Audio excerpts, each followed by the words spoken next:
Ahora vamos a comenzar con patología de estómago. ¿Qué es lo que tenemos que recordar? Básicamente la patología de estómago, tanto oncológica como la parte inflamatoria, con la úlcera péptica, van a ser los elementos más importantes. ¿Qué tenemos que hablar de la parte quirúrgica?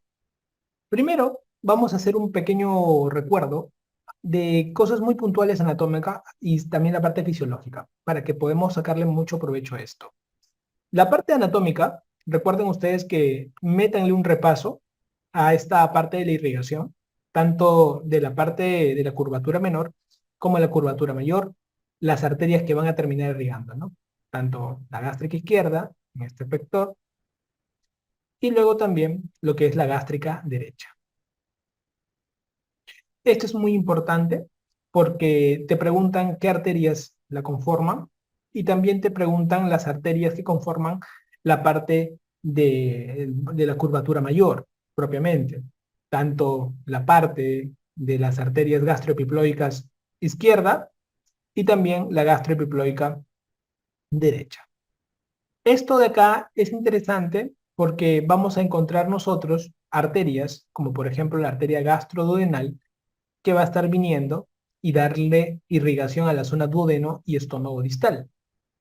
Es importante saber que una de las complicaciones que más vamos a ver en estómago son las hemorragias. Ahora analizaremos en qué situación la vemos más, dónde es más frecuente, dónde es más peligroso, pero esta parte es importante. Cuando algo sangre en el estómago, solamente colocamos un punto, nada más. No ponemos parche de Graham, la grasita del mesenterio que la llevamos, el epiplon que la llevamos, mejor dicho, porque la zona del sangrado tiene sangre como, propiamente y esto solamente necesita afrontarlo y cicatriza, a diferencia de una perforación, donde sí necesitamos llevar tejido vascularizado y donde se utilizaría en este caso el epiplom.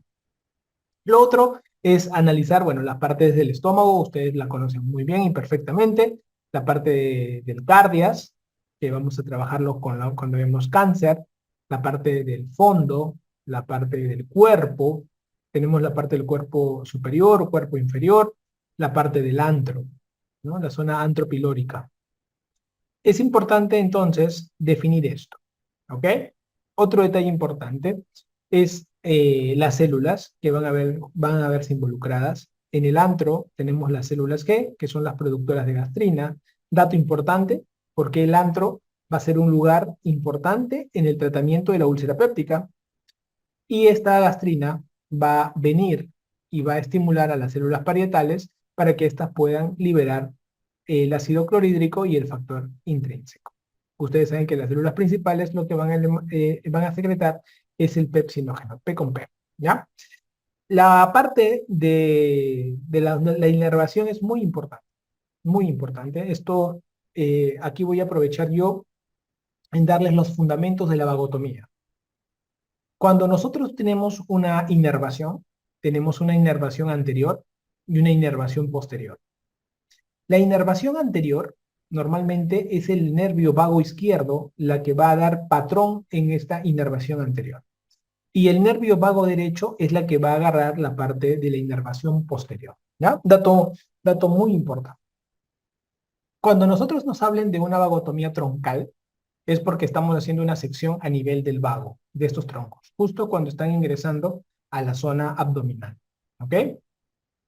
Esto es muy importante, por favor, que le presten la máxima atención posible, porque de acá van a salir tres técnicas quirúrgicas sabiendo solo la anatomía del vago. Cuando una persona quiere, habían casos, ponte, de úlcera péptica, que no podían controlarse.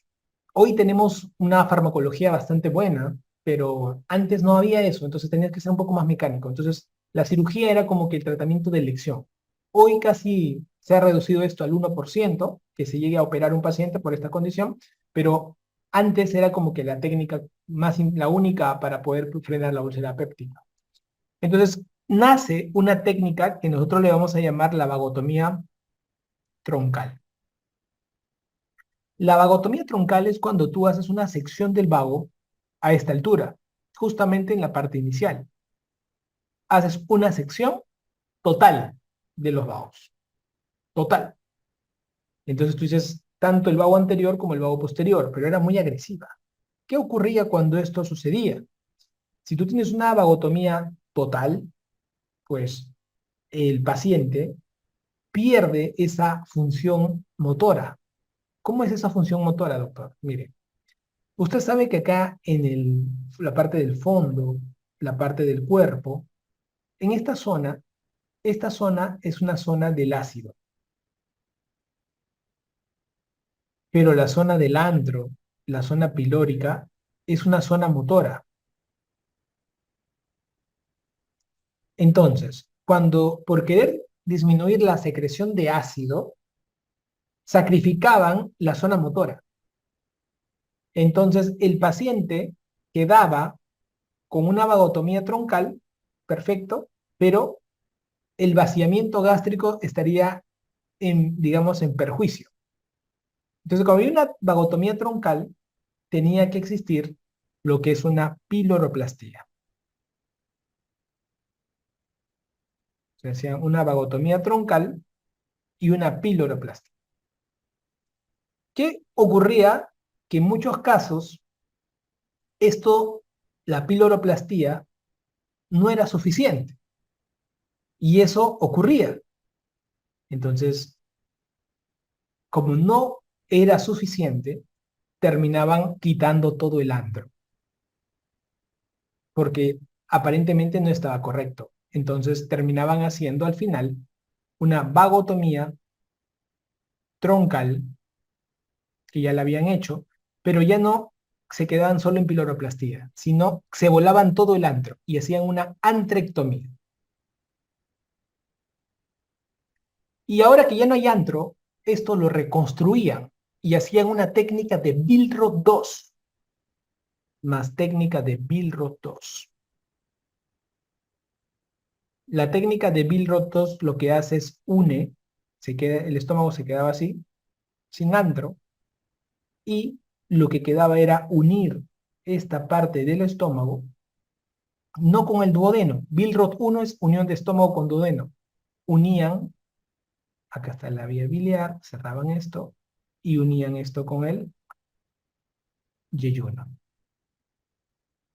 Entonces, el Billroth 2 es estómago con yeyuno.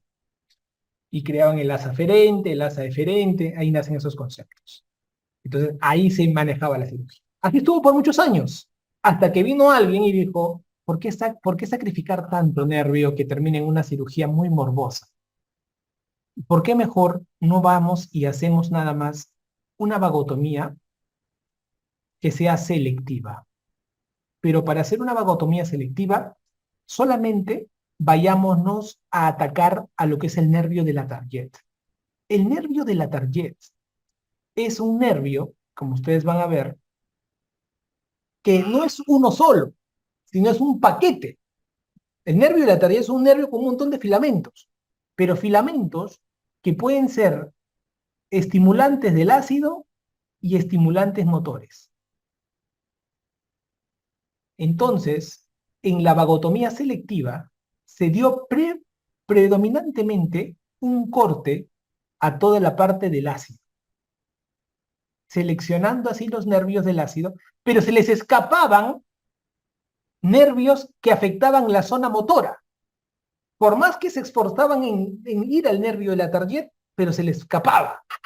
Entonces hacían la vagotomía selectiva, pero quedaba con un antro, un píloro bastante flácido que no hacía adecuadamente su trabajo, haciendo una alteración del vaciamiento gástrico. Entonces aumentaron, aparte de la vagotomía selectiva, le ponían su piloroplastia. Vino alguien y dijo, podemos evitarnos tocar el píloro, pero si hacemos las cosas bien, ¿sí? ¿Qué tenemos que hacer? Solamente, por favor, dedíquense a acercarse lo más que puedan al estómago y pelen, por favor, los nervios más cerquita al estómago, pero que están en la zona del fondo, en la zona del cuerpo. Sean específicos, por favor. Así nace la vagotomía ultraselectiva. La vagotomía ultraselectiva nos evita tocar los nervios motores y ya no hacer piloroplastia. Entonces, hoy por hoy, cuando te pregunten cuál es la técnica de elección en el tratamiento de la úlcera péptica refractaria a fármacos, la primera elección va a ser vagotomía ultraselectiva. Cuando se hicieron los estudios y se ha visto quién tiene mejor chance futura, menor recurrencia que todas, lógicamente será aquella que no tenga contacto ni siquiera con la gastría ni con los nervios. La vagotomía troncal con antrectomía más reconstrucción de pilómetros. Esto que les acabo de explicar de una manera bastante sencilla es un mundo gigante para los cirujanos, para los médicos residentes de cirugía general, porque no se hace esta cirugía al día de hoy con una manera frecuente. Por lo tanto, a veces es un poco complicado poder explicar cuándo es selectiva, cuándo es ultraselectiva, cuándo le haces piloroplastia, cuándo no le haces piloroplastia, por qué no le haces piloroplastia, porque, ¿te entienden? Todo eso es importante explicar en este tipo de clases. ¿Ok? No voy a pelearme con respecto a las secreciones gástricas, porque esto es un tema más de gastro y de fisiología propiamente. Pero sí quiero aprovechar, digamos, algunas pepitas que creo que a ustedes les puede servir. Cuando me ponen una lámina de estas, lo primero que voy a hacer es, me voy a ir al antro, al antro. ¿Por qué me voy al antro? Porque en la zona antropilórica es donde va a haber estas células G. Entonces me van a preguntar esto, las células G. ¿Quién están acá? La secreción de gastrina. ¿Quién están acá? La secreción de somatostatina para regulación. ¿Quiénes están acá? Las células enterocromafines para la secreción de histamina. Esto es importantísimo. ¿Ok?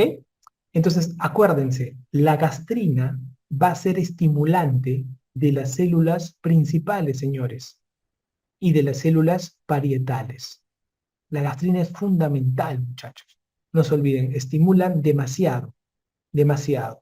Entonces, las células parietales prácticamente van a ser estimuladas en mucha medida por la gastrina. La gastrina es muy importante en ello. Aparte de eso, las células parietales también van a recibir un estímulo muy fuerte de acetilcolina. También van a ser, entonces está agarrada por varias vías. Otro detalle importante que pocos lo comentan es que las células parietales, al ser importantes en la secreción del ácido, también van a estar bloqueadas por unos componentes, como por ejemplo las prostaglandinas. Las prostaglandinas ayudan a regular ese aumento de secreción del ácido que se evita cuando uno toma AINES y bloquea ese efecto protector de las prostaglandinas. Y también está la somatostatina. Si te das cuenta, estoy estudiando ahorita de manera rentable. ¿Por qué? Porque todo se trata de lo que es el ataque a la célula parietal. Entonces yo tengo que estudiar rentable mirando la célula a cual voy a trabajar. ¿Quién la estimula? Siempre cuando estudian ustedes, busquen a la célula. Esta célula es importante ya. ¿Quién la estimula más? ¿Quién la bloquea? Siempre estudien así, para que todo gire en torno a ella. ¿Ya? Es un dato muy importante que muchos lo pasan por alto. Ahora, una vez que he estudiado esto, perfecto. Otra que preguntan bastante, me voy al cuerpo, las células principales. Las células principales me preguntan justamente acuérdate de la P y de la P. Segregan pepsinógeno. Eso es preguntan de examen. ¿Ok? A nivel del cuerpo, tenemos una parte también endocrina. Acá vamos a ver la presencia y secreción del BIP, que también podrían preguntar. En las células parietales de fondo y cuerpo, ya saben ustedes, el ácido clorhídrico y el factor intrínseco. Listo.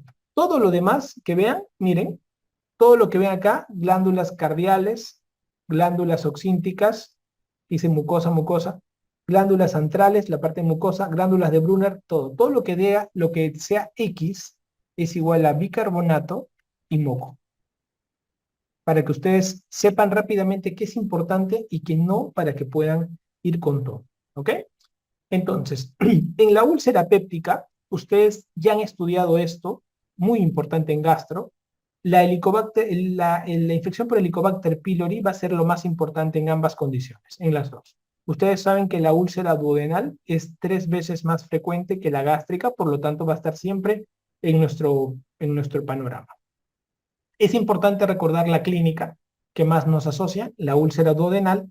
Generalmente vamos a ver nosotros que es una úlcera que cuando el paciente come, siente que disminuye el dolor. Y esto hace de que aumente de peso. Esto lo lleva a un aumento de peso.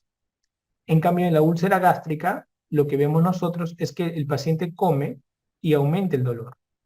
Y esto hace que baje de peso. Este dato que les acabo de decir es fundamental para toda la pregunta de examen. Aquel problema viene cuando aparecen los signos de alarma en una úlcera, ¿no? Eso es lo que más nos da miedo cuando aparecen los signos de alarma. ¿Cuáles son los signos de alarma cuando estamos ante una úlcera? Pues que el paciente baje de peso y que el paciente tenga dispepsia. La dispepsia es la forma más frecuente de presentación de cáncer gástrico asociado a componentes o factores inflamatorios. No se olviden, o sea, la vinagrera. Ay, hija, me cae mal todo lo que como. Ten cuidado con ese paciente. Eso es lo que quiero que ustedes recuerden bastante. Con respecto al diagnóstico, es endoscópico porque tienes que mirar lo que estás viendo. Y aquí vamos a encontrar situaciones. Si nosotros vemos, puede ser que sea una erosión, algo más superficial. Eso es muy importante. Pero ¿qué pasaría si nosotros estamos a digamos, cuando es una erosión, acá nosotros lo que vemos es una gastritis erosiva, acá vemos que hay respeta la muscularis mucosae. Esto es muy importante, o sea, no pasa la muscularis, en cambio, es diferente a una úlcera. En una úlcera nosotros vemos que perfora la muscularis mucosae para poder diferenciar una cosa con la otra. ¿Ok? Muy importante. Con respecto al tratamiento quirúrgico, ¿cómo llega a la cirugía a un paciente con úlcera péptica? Eso es lo que tiene que usted llevarse. Normalmente, después del tratamiento, que más o menos van a demorarse más o menos 3 meses en el manejo tanto de una úlcera gástrica como de una úlcera duodenal. Pasan más o menos 3 meses y no mejora el paciente. Pasado 3 meses y no mejora, ahí vienen las cirugías. Y es importante saber qué cirugía vamos a hacer. Acá vienen las famosas vagotomías que acabamos de hablar previamente. ¿Ok? Acá incluso te están dando el ejemplo gráfico de una piloroplastia. Así se hace una piloroplastia. Y ya tú lo sabes en qué momento. ¿Ok? Entonces lo que vamos a hacer nosotros es que el paciente va a ser sometido a las famosas vagotomías. Que ya sabemos qué vagotomías nos van a preguntar. La vagotomía, la primera elección de las vagotomías, no se olviden ustedes, la primera elección es la vagotomía ultraselectiva, que ya sabemos por qué es ultraselectiva, porque nos ahorramos la piloroplastia. Y la vagotomía que tiene menor recurrencia es la vagotomía total más antrectomía, ¿no? Que se hace después de que le hicieron vagotomía total con piloroplastia, pero el paciente recurrió. Entonces termina siendo una antrectomía más un Billroth. Y aquí vienen las complicaciones de esta reconstrucción. Estamos, imagínate, con un paciente que le hemos hecho una vagotomía troncular con antrectomía. Le hemos quitado el antro. Como le hemos quitado el antro, tenemos que hacer una reconstrucción. Tenemos para hacer un Billroth 1 y tenemos para hacer un Billroth 2. El Billroth 2 es más fisiológico. El Billroth 2 es más fisiológico. Por lo que van a ver ustedes que es lo que más van a hacer. El Billroth es más fácil, pues, ¿no? Al toque lo empalmas. Con duodeno. En cambio, el Billroth 2 es con yeyuno. Y acuérdate que por acá está la vía, la bilis y todo eso, ¿eh? Entonces, para que tengas una idea. Y otra técnica es el IDERUX. En el IDERUX, lo que nosotros vamos a notar es de que, pues, prácticamente es la técnica que se utiliza cuando el Billroth 2 falla. Si el Billroth 2 falla, cualquier cosa va a terminar en IDERUX. Y ahora te voy a presentar de manera muy puntual qué complicaciones podrían haber de la creación de esta técnica. Y esta parte es recontra yuca, lo que te voy a hablar, pero yo sé que tú me vas a ir conmigo para que lo puedas recordar. Mira, complicaciones de la creación de Billroth 2, que es justamente ese tema engorroso que la gente no sabe cómo a veces aprenderlo porque es bien complicado. El Billroth 2 tiene complicaciones. que pueden ser tratadas de manera médica y de manera quirúrgica. Las primeras complicaciones que voy a hablar son las complicaciones llamadas las complicaciones de drenaje, que sería el dumping, ¿no? Que es muy importante tener en consideración. A ver, continuamos. En el Billroth 2, lo que nosotros les comentaba, vamos a encontrar una complicación, que es una complicación de drenaje. Y ahí vamos a estar con los dumping.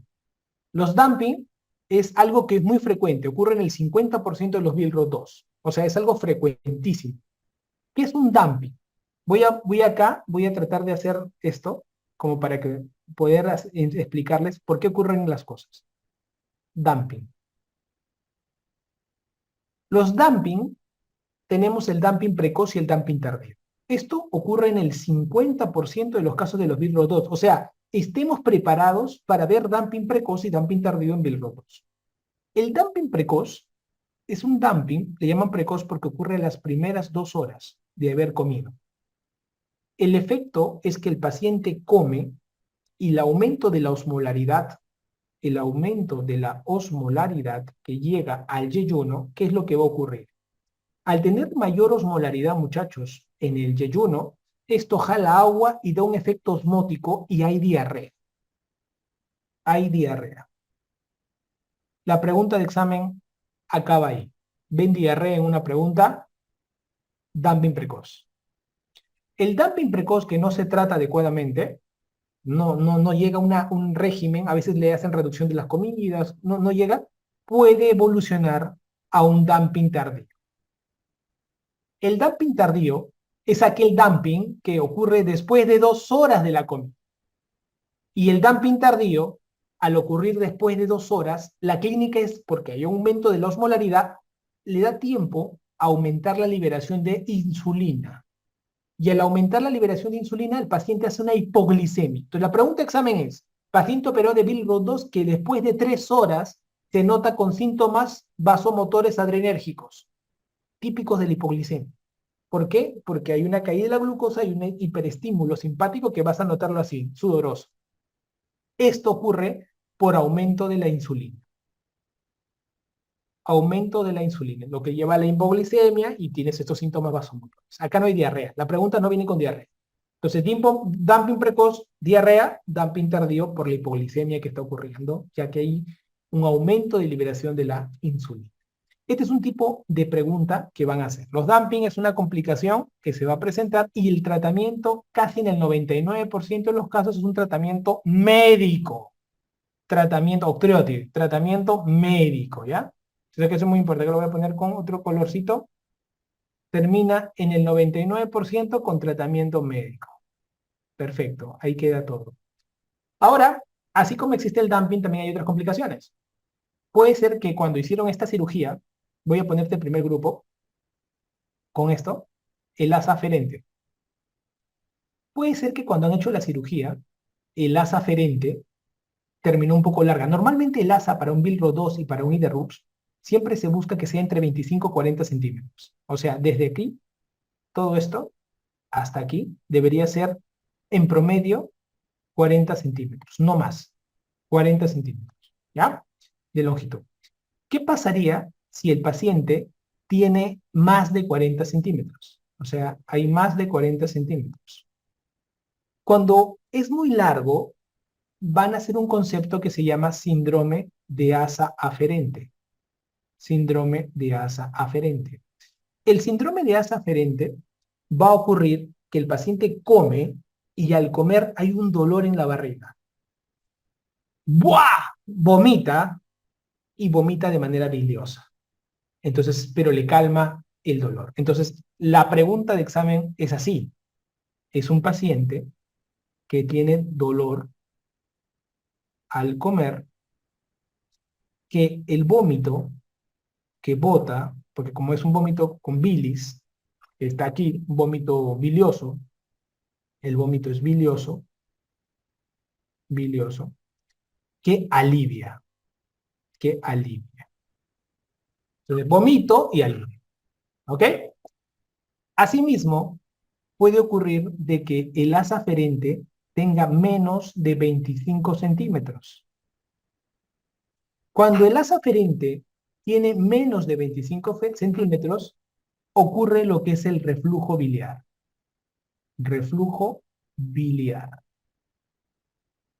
En el caso del reflujo biliar, hay una característica, que el paciente hace lo mismo que el de arriba. Tiene un dolor cuando come, hay un dolor que se origina al comer, tiene un vómito que es bilioso, pero que no alivia. Pregunta de examen. Este no alivia, porque la bilis está irritando esa mucosa de estómago, no alivia. Ese es el problema de este grupo de pacientes. Puede ser que este paciente termine más adelante en una cirugía. Ya no, como es Bilro 2, lo tienen que convertir en IDERUX. Lo convierten en un IDERUX. Puede terminar. ¿Ya? ¿Qué pasaría ahora con el asa eferente? El asa eferente también puede dar clínica. Ese es el asa eferente. El asa eferente. En el caso del asa eferente, puede ser, no porque esté largo, porque eso no contabilizamos, sino que puede generarse una brida. Lo que más ocurre en el asa eferente es que bridas y adherencias se pueden presentar y el paciente puede notar una clínica del síndrome del asa eferente. Eso es bastante importante. ¿Por qué? Porque el paciente con el síndrome del asa eferente, igualmente la clínica, ¿cuál es? La misma. Dolor al comer, pero con el vómito alimentario. Este es un vómito de comida. Entonces, con vómito, que es un vómito no como el otro con bilis, sino este es un vómito alimentario. Y este vómito así, ¡buah!, alimentario no alivia. No alivia. No alivia. Entonces, ¿cuál es el tratamiento de estos síndromes de asa eferente o el síndrome de asa aferente? Pueden terminar en IDERUX. ¿Por qué? Porque son connotaciones muy importantes. Todos estos pueden terminar en IDERUX. Un síndrome de asa aferente puede terminar en IDERUX. Un reflujo biliar puede terminar en IDERUX. Un síndrome de asa eferente puede terminar en IDERUX. Entonces, estos cuatro son muy preguntados y generan mucha dificultad en el estudiante. Y todo lo que falle siempre va a terminar en una IDERUX. Entonces, este datazo que les estoy dando a ustedes es muy importante que lo tengan presente, por favor. Porque a veces no tenemos en cuenta cómo funcionan las asas, porque es un tema un poquito engorroso, si se dan cuenta. ¿Ok? Acá estamos viendo un poquito con respecto a la recurrencia, muchachos. La recurrencia. Y en la recurrencia, ¿qué estamos mostrando, no? Miren aquí la tasa de recurrencia de la úlcera, ¿no? Bastante interesante. Cuando tú haces una vagotomía troncal y piroplastía, y cuando tú haces una vagotomía troncal y antrectomía. Totalmente distinto, ¿no? Los resultados van a cambiar notablemente, va a tener una menor tasa, por lo tanto es interesante la forma como se va a presentar, ¿no? Cuando es una vagotomía troncal con antrectomía, ¿ok? Lo otro que importa mucho es acá abajo, ¿no? El dumping precoz como el dumping tardío. Acuérdense los síntomas cuando es precoz, digestivos, diarrea, y dumping tardío solo los síntomas vasomotores por la hipoglicemia, ¿ok? Y octreotide y dieta más corta en pequeñas porciones y solo cirugía 1%. Ya saben que cuando es cirugía es IDERUX para cualquier cosa de los Bilroth. Con respecto a la perforación, que es un otro tema quirúrgico de la úlcera péptica, importante recordar esto, ¿no? El sangrado puede presentarse en las dos condiciones, tanto digestiva, gástrica como duodenal, y la perforación igual. Normalmente, entre estas dos, casi van a ser el 99% de las complicaciones. O sea, es lo más frecuente.